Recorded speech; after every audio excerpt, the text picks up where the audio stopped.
તો નર્મદાના ડેડિયાપાડામાં આમ આદમી પાર્ટી અને ભાજપ વચ્ચે બોલાચાલી। આપ ધારાસભ્ય અને ડેડિયાપાડાના તાલુકા પંચાયતના પ્રમુખ વચ્ચે ઉગ્ર બોલાચાલી। તાલુકા પંચાયતની સંકલન સમિતિની બેઠકમાં ઉગ્ર બોલાચાલી। ચેતર વસાવાએ ડેડિયાપાડા તાલુકા પંચાયતના પ્રમુખને માર માર્યાની ચર્ચા છે। તાલુકા પંચાયતના પ્રમુખ સંજયભાઈને માર માર્યાની ચર્ચા। મોટી સંખ્યામાં બંને પક્ષના કાર્યકર્તાઓ ડેડિયાપાડામાં ઉમટ્યા। તો નર્મદાના ડેડિયાપાડામાં આમ આદમી પાર્ટી અને ભાજપ વચ્ચે ઉગ્ર બોલાચાલી છે। આપ ધારાસભ્ય અને ડેડિયાપાડાના તાલુકા પંચાયતના પ્રમુખ વચ્ચે બોલાચાલી થઈ।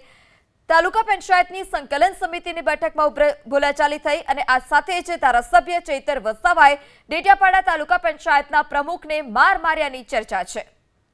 વધુ માહિતી સાથે સંવાદદાતા કનક ફોન લાઈનથી જોડાઈ ચૂક્યા છે। જી કનક, આમ આદમી પાર્ટી અને ભાજપ વચ્ચે ઉગ્ર બોલાચાલી થઈ હતી, બેઠકનું આયોજન કરવામાં આવ્યું હતું, તેમાં શું વધારે વિગત?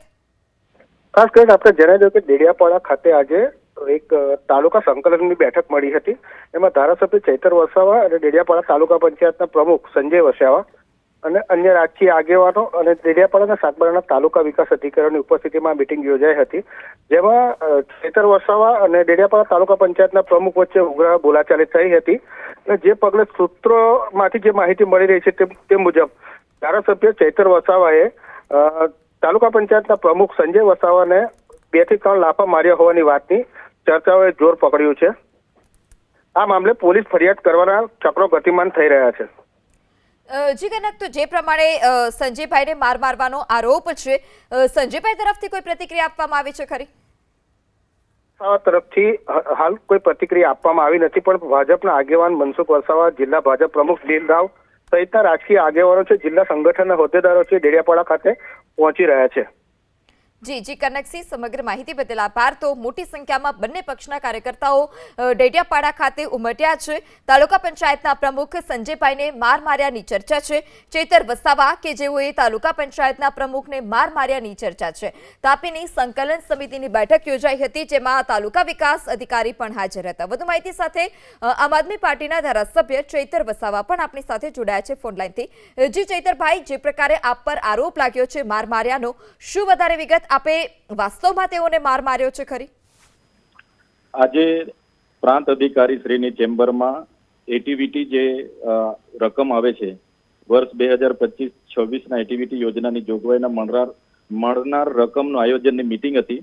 એ કમિટીમાં હું ધારાસભ્ય તરીકે હોમ છું, તાલુકા પંચાયતના પ્રમુખ પોતે એમાં પ્રતિનિધિ છે અને બીજા અધિકારીઓ છે, મામલતદારથી છે, ટીડીઓ છે, પ્રાંત છે, નાયબ કાર્યપાલક ઇજનેર એટીવીટી આવે છે, મદદનીશ ઇજનેર આવે છે, પણ વધારાના લોકો અહીંથી એક અક્ષય માંગીલાલ જૈન કરીને જે બહારથી અહીંયા વેપારી અર્થે આવેલા છે, એ લોકો ત્યાં કમિટીમાં બેઠા હતા। એટલે મેં એમને પૂછ્યું કે ભાઈ આ અક્ષયભાઈ કયા રૂએ આમાં આયોજનમાં બેઠા છે? તો તાલુકા પ્રમુખે કીધું કે અમારે અહીંયા 3 સભ્ય અમે લીધા છે, ત્યાં 3 સભ્ય લીધા છે, આ આયોજનની જેટલી પણ રકમ છે સરખે હિસ્સે આપણે બધા આયોજન કરવાનું છે। તો મેં કીધું આ ભાઈ કોઈ તાલુકામાં, ગ્રામ પંચાયતમાં કે કોઈ પણ જગ્યાએ કોઈ સંસ્થામાં પણ ચૂંટાયેલા નથી કે કોઈ સહકારી કાર્ય એમાં પણ નથી, વેપારી છે, એમને કમિટીમાં લેવાની શું જરૂર? એટલે મેં કીધું મને વિશ્વાસમાં લીધા વગર તમે કમિટીના સભ્ય અહીંયા 3 ને ત્યાં 3 બનાવેલા છે, એટલે ત્યાં સુધી આયોજન સ્થગિત રાખો।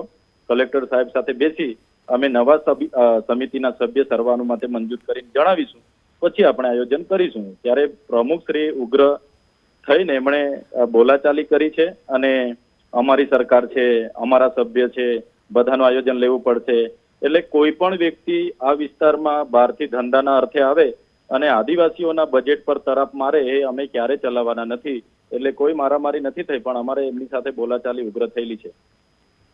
જી ચેતરભાઈ, તો જે પ્રકારે આપ જણાવી રહ્યા છો કે બહારથી વ્યક્તિ લાવીને બેસાડી દીધા હતા તાલુકા પંચાયતના પ્રમુખ દ્વારા, તો શું અગાઉ પણ આ પ્રકારની કોઈ ઘટના આવી છે ખરી? અને શું બહારથી કોઈ પણ વ્યક્તિને સંકલન સમિતિમાં બેસાડી દીધા હતા ભાજપ તરફથી? ના, આ આયોજન મીટિંગ હતી। ગ્રાન્ટ જે અહીંના આદિવાસીઓના વિકાસ માટે બજેટ આવ્યું હતું એનું આયોજન મીટિંગ હતી અને એમાં આ લોકોએ બિનજરૂરી સભ્ય 3 અહીંયા 3 ને સાગબારાના 3 એમ કરીને 6 લોકોને બેસાડી દીધા હતા। એટલે મેં કીધું કે ભાઈ આયોજન તો ધારાસભ્ય અને તાલુકા પ્રમુખ ચૂંટાયેલા છે એમણે કરવાનું હોય છે। તો જે લોકો ચૂંટણી નથી લડી, જેમને અહીંયા હસતી નથી, બસતી નથી, એવા વેપારી લોકો આમાં સભ્ય તરીકે આવી જાય તો એ લોકોને અમારા લોકો સાથે નાવા નીચોવાનો પણ સંબંધ નથી। તો શું અમારા લોકોનો એવી રીતના વિકાસ થવાનો છે? એટલા માટે અમે આયોજન સ્થગિત રાખવામાં આવે, 2 અઠવાડિયા બાદ આયોજન ફરી કરવામાં આવે એવી વાત અમે કરી. તો પેલા લોકોએ કહેવા લાગ્યા કે અમારી સરકાર છે, અમારા સભ્ય છે, અમે નક્કી કર્યા છે, એમને પણ સાથે લો, એમને પણ આયોજન આપો. તો કઈ રીતના અમે આયોજન આપીએ? આ તો ચૂંટાયેલા લોકો આયોજન કરી શકે ને, બહારથી આવેલા લોકો થોડા આયોજન, એજન્સી વાળા ભાઈ આયોજન થોડા કરવાના છે. આ ભાઈ એજન્સી વાળા છે, બધા કામો એમની એજન્સીમાં થાય છે. એટલે એને લઈને બોલાચાલી તાલુકા પ્રમુખ સાથે થઈ છે. જી જી ચૈતરભાઈ, અમારી સાથે વાત કરવા બદલ આપનો આભાર. તો આપની સાથે જિલ્લા ભાજપ પ્રમુખ નીલ રાવ પણ જોડાઈ ચૂક્યા છે. જી નીલભાઈ, જે પ્રકારે માહિતી સામે આવી છે કે આમ આદમી પાર્ટી અને ભાજપ વચ્ચે બોલાચાલી થઈ હતી, શું તથ્ય છે અને શું જે પ્રમાણે ચૈતરભાઈએ આરોપ લગાવ્યા કે બહારથી વેપારી અથવા તો જે એજન્સીને કામ સોંપવામાં આવે છે તેઓને આ બેઠકમાં લાવવામાં આવ્યા હતા અને સમિતિના સભ્ય બતાવી દેવામાં આવ્યા? હા બેન, નમસ્તે. મને પણ જાણ થતા આખી ઘટનાની માહિતી મેં પણ લીધી છે. આ એક સરકારી કમિટીની આયોજનની બેઠક હતી. એમાં એટીવીટીના નિયુક્ત સભ્ય જે હોય એ ધારાસભ્ય હોય, તાલુકા પંચાયતના પ્રમુખ હોય, એમની આ બેઠક હોય.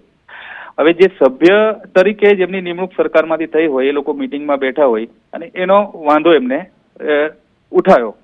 તો અમારા પ્રમુખશ્રીએ કીધું કે ભાઈ સરકાર નિયુક્ત સભ્યો છે, ભલે બેઠક પછી થાય એનો વાંધો નહીં, પણ તમે અભદ્ર ભાષામાં વાત ના કરો. અમારા તાલુકા પંચાયતના પ્રમુખ એક મહિલા છે સાગબારાના, એ મહિલા સાથે પણ ચૈતરભાઈએ અભદ્ર ભાષામાં વાત કરી અને એટલું બોલતા સંજયભાઈએ જયારે આટલું કીધું એમાં એ ઉશ્કેરાઈ ગયા. સંજયભાઈ પર એમને જાનથી મારી નાખવાનો પ્રયાસ કર્યો, છૂટા ગ્લાસ માર્યા, મોબાઈલ છૂટો માર્યો અને ધમકીઓ આપી બધા અધિકારીઓની વચ્ચે.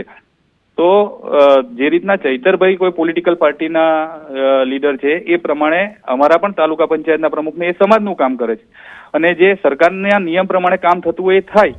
એની અંદર એમનો આ આક્રોશ, મહિલાઓ જોડે આવું ગેરવર્તન અધિકારીઓની સામે, તો એ તો આ પ્રજા બધું સમજે છે કે આ રીતનો વ્યવહાર ને આ રીતનું વર્તન એ ચોક્કસ વિકાસની દિશામાં નહીં જવાય. આ એક પ્રકારનો દબાવવા માટેનો પ્રયાસ છે અને આ પ્રકારનું ક્યારેય કોઈની પણ માટે સાખી ના લેવાય. આ ભારતની અંદર આ પ્રકારનું વર્તન જો કોઈ કરતું હોય તો મેં એવું માનું છું કે ગંભીરતાપૂર્વક આની અંદર સરકારે પણ કડક થઈને આમની સામે પગલાં લેવા જોઈએ.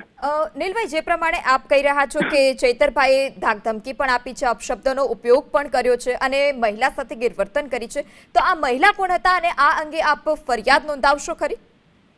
ફરિયાદ તો બેન આમાં થશે જ. અને તાલુકા પંચાયતના પ્રમુખ સાગબારા તાલુકાના એ પોતે મહિલા તરીકે મિટિંગમાં હતા, જેમ ધારાસભ્યો એમ તાલુકા પંચાયતના પ્રમુખ બી મિટિંગમાં હોય. સરકારી મિટિંગ હતી, આ કોઈ પાર્ટીનો કે પોલિટિકલ કાર્યક્રમ હતો નહીં અને એમાં બધાએ ભેગા થઈને વિકાસના કામોની ચર્ચા કરવાની હોય, એનું આયોજન કરવાનું હોય. તો શું એક મહિલા કોઈ પદાધિકારી હોય એને બોલવાનો અધિકાર નહીં? અને એ જયારે આયોજનની વાત કરતા હોય અને ત્યારે એને એમની જોડે અભદ્ર ભાષામાં વાત કરે અને જો એની વચ્ચે જો કોઈ એમને ટોકવા જાય તો એ કોઈ બી તીક્ષ્ણ હથિયાર વતે, કાચના ગ્લાસ વતે, મોબાઈલ વતે હુમલો કરી દે. આ યોગ્ય થોડું છે બેન? જી જી નીલભાઈ, અમારી સાથે વાત કરવા બદલ આપનો આભાર.